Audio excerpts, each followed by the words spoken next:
క్షేత్రం. కోటప్ప కొండ మీద పరమశివుడు ఉంటాడు.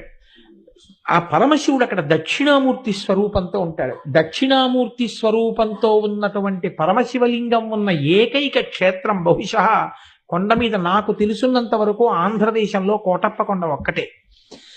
ఆ కోటప్ప కొండకున్న గమ్మత్తు ఏమిటో తెలుసా అండి? ఒక గొల్లభామకి పరమశివుడిచ్చిన వరం. ఎన్నడూ కాకి వాలదు. ఆ కొండంతటి మీద పగలు కాదు రాత్రి కాదు ఎన్నడూ ఒక్క కాకి మీకు కనపడదు. కొండ ఎక్కుతుంటే బోల్డని కాకులు కనపడతాయి. మీరు వెళ్ళేటప్పుడే చూడండి.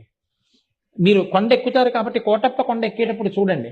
కోటప్ప కొండ కింద బోల్డని కాకులు ఉంటాయి. కోటప్ప కొండ ఎక్కడం మొదలెట్టినప్పటి నుంచి చూడండి, ఒక్క కాకి అంటే ఒక్క కాకి మీకు ఆ కొండ మీద వాలదు. ఎక్కడ ఓ చెట్టు మీద రాతి మీద వాలదు.